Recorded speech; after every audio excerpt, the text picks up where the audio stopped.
Everyone, T20 के एक और एपिसोड में आप सभी का स्वागत करता हूं। इस वीडियो में हम लोग बात करने वाले हैं, दो सेमीफाइनल टीमें मिल चुकी हैं T20 वर्ल्ड कप 2024 को। दो टीमें फाइनल हो चुकी हैं सेमीफाइनल को।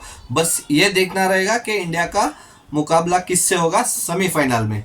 तो बहुत इंपॉर्टेंट एपिसोड है ये। जो क्रिकेट के लवर्स हैं तो ये एपिसोड मिस नहीं कीजिए। वेस्ट इंडीज़ और जो साउथ अफ्रीका की बहुत इंपॉर्टेंट मैच थी दोनों टीमों के लिए।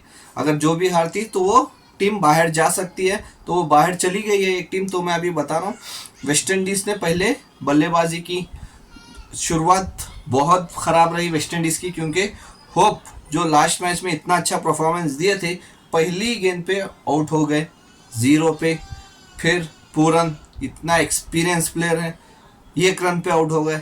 तो उसके बाद मायर्स और चार्ल्स ने इतनी अच्छी पार्टनरशिप की, तकरीबन 80 की पार्टनरशिप की। बहुत अच्छा खेल रहे थे। मेरे को एक हिसाब से ऐसा लग रहा था 150 तो जाएगा।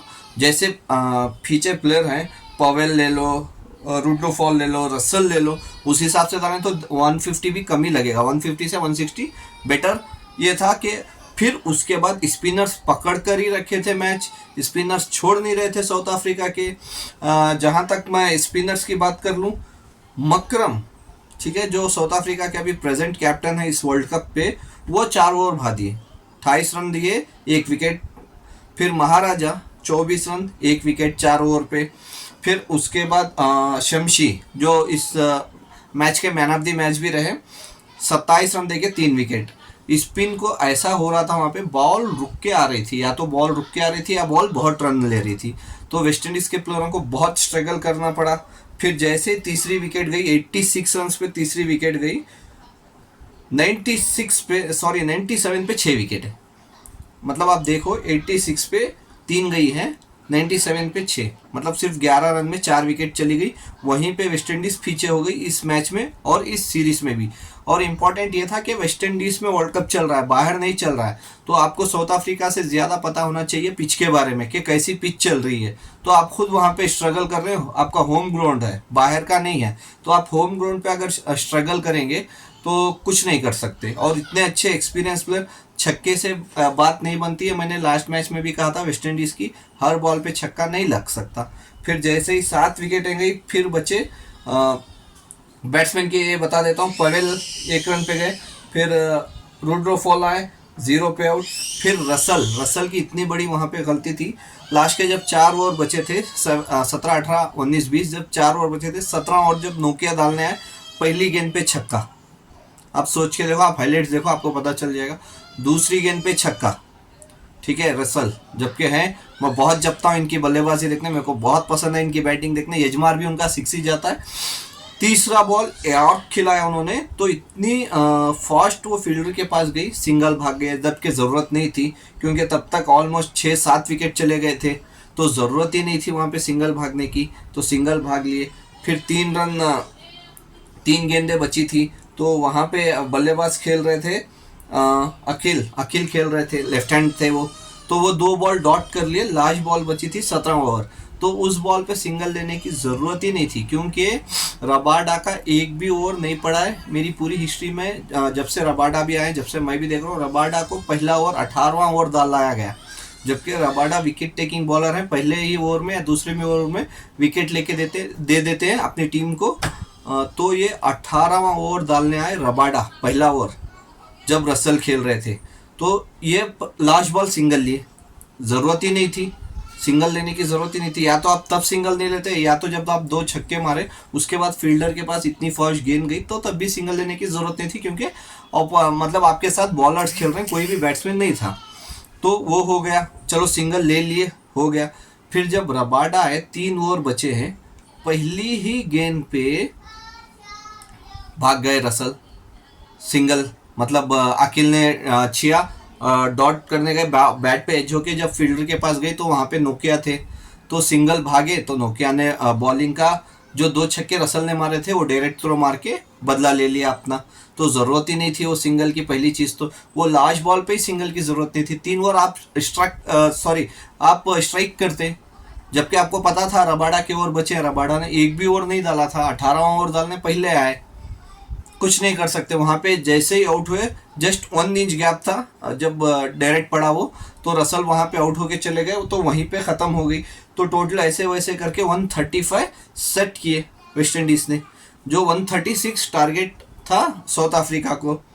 और जब साउथ अफ्रीका की बल्लेबाजी शुरू हुई, तो पहले ही ओवर पे तकरीबन 12 रन या 13 रन बना दिए थे डी कॉक ने। लेकिन जैसे ही सेकेंड ओवर आई, रसल ने बैटिंग का बदला बॉलिंग में निकाला, 2 विकेट चले गए रसल के ओवर में। बहुत अच्छी बात थी, 2 झटका दे दिया था वहाँ पे। लेकिन प्रॉब्लम यहाँ पे ये हुई, बारिश आ गई। वेस्ट इंडीज़ का बैड लक चल रहा था, बारिश आ गई। चलो बारिश आ गई, उसके बाद इनको टारगेट सेट किया गया 123 टारगेट दिया गया 17 ओवरों में, ठीक है। उसके बाद जैसे ही मेन जो स्टेप्स जो बल्लेबाज हैं जो दिल्ली से खेलते हैं शायद आईपीएल में, तो वो आए, उन्होंने अच्छी पार्टनरशिप की क्लासन के साथ, क्योंकि मकरम भी अपना विकेट दे चुके थे। उसके बाद मकरम भी 18 रन बनाए, उसके बाद आउट हो गए। लेकिन क्लासन आए, क्लासन का एक मेरे को बहुत अच्छी लगती है उनकी शॉट, जो बैकफुट जाके पंच मारते हैं और वो सीधा छक्का जाता है। 99% चांसेस हैं छक्का जाने की स्पिनर्स को, जो बैकफुट जाके सिर्फ पंच मारते तो वो छक्का। तो मेरे को बहुत अच्छी लगती है शॉट। और वो आईपीएल में भी बहुत मारे वैसे छक्के, बैकफुट जाके चहल को भी मारे वैसे, तो बहुत अच्छी लगती है वो शॉट मेरे को। तो उसके बाद सिर्फ 22 पे वो भी आउट हो गए। लेकिन यहाँ पे मिलर भी 4 रन पे आउट हो गए। लेकिन लास्ट में जैसे ही मैच फिर रही थी, 7 गेंदों में 9 रन आ गई थी मैच, लेकिन रबाडा ने वहाँ पे चौका मार दिया। तो वो भी बैड लक था। साउथ अफ्रीका को गुड लक था, लेकिन वेस्ट इंडीज़ के लिए बैड लक था। 7 बॉल 9 रन के टाइम पे चौका मारा, तो 6 बॉल 5 रन पे मैच आ गई। पहली गेंद पे छक्का मार के मैच ही ख़त्म कर दिया जेसन्स ने। पहली गेंद पे छक्का मारा और मैच ख़त्म, कुछ नहीं कर सकते थे। जैसे ही छक्का पड़ा, वेस्ट इंडीज़ बाहर हो गई। और 2 टीमें मिल गई हमको सेमीफाइनल में, एक साउथ अफ्रीका और दूसरी इंग्लैंड, ठीक है। अभी साउथ अफ्रीका ऊपर है, इंग्लैंड नीचे है। तो अभी ऐसे यहाँ पे पता चलेगा कि इस ग्रुप में कौन सी 2 टीमें टॉप पे आएगी। जो टॉप पे आएगी वो यहाँ पे सेकंड पे खेलेगी, जो यहाँ पे टॉप पे है वो वहाँ पे सेकंड टीम के साथ खेलेगी। तो अभी बस देखना पड़ेगा। जब मैं ये वीडियो बना रहा हूँ, इंडिया की मैच शुरू नहीं हुई है, तो देखते हैं इंडिया और ऑस्ट्रेलिया की मैच। लेकिन इंडिया के लिए कितना अच्छा मौका है, जो वर्ल्ड कप का बदला लेंगे और इस वर्ल्ड कप से ऑस्ट्रेलिया को भगा सकते हैं। बहुत अच्छा मौका है, इससे अच्छा मौका नहीं मिलेगा ऑस्ट्रेलिया को वर्ल्ड कप से भगाने का। और जैसे इंडिया जीत जाती है, तो बांग्लादेश की भी उम्मीदें बढ़ जाएगी सेमीफाइनल के लिए, क्योंकि वो एक ही ऑप्शन है। अगर बांग्लादेश भी जीते ना, क्योंकि ऑस्ट्रेलिया के 2 ही पॉइंट हैं, अफगानिस्तान के 2 रहेंगे, बांग्लादेश के अभी 0 हैं, लेकिन उम्मीद जाग जाएगी उनको भी। अगर रन रेट से मैच जीते तो वो भी सेमीफाइनल आ सकती है। तो बहुत अच्छी मैच है ये इंडिया ऑस्ट्रेलिया की। और इसके बाद अगली मैच है जो बांग्लादेश और अफगानिस्तान के बीच में होने वाली है, तो वो बहुत इंपॉर्टेंट है। अगर बाई चांस ऑस्ट्रेलिया जीत गई इंडिया पे, तो बांग्लादेश बाहर हो जाएगा, लेकिन अफगानिस्तान को एक रन रेट के हिसाब से जीतना पड़ेगा। वो मैच के बाद पता चलेगा, कल की मैच में जब अफगानिस्तान और बांग्लादेश की चलेगी, तब पता चलेगा कितने मार्जिन से जीतना पड़ेगा। तो देखते हैं अभी क्या होता है। आई होप इंडिया जीत जाए और ऑस्ट्रेलिया से बदला ले और ऑस्ट्रेलिया को वेस्ट इंडीज से भगाए। देखते रहते। और एक इम्पॉर्टेंट लास्ट मैच देखना मत भूलिए, जो अफगानिस्तान के, चाहे इंडिया जीते या हारे, लेकिन वो मैच बहुत इम्पॉर्टेंट है अफगानिस्तान के लिए। तो अफगानिस्तान टीम को वैसे भी बहुत इंडियन सपोर्ट करते हैं, उसमें कि तकरीबन जो अभी प्रेजेंट खेल रहे हैं प्लेयर, उसमें कि 6-7 प्लेयर तो शायद आईपीएल में खेलते हैं, हर टीम के लिए खेलते हैं, हर स्टेट में हर टीम के लिए खेलते हैं। तो देखना होगा कि पहली बार अफगानिस्तान T20 वर्ल्ड कप में सेमीफाइनल पहुंचती है कि नहीं। मैं तो होप कर रहा हूं कि पहुंचे, तो बहुत अच्छा रहेगा, पहुंच जाएगी तो देखते हैं क्या होता है। तब तक के लिए बाय।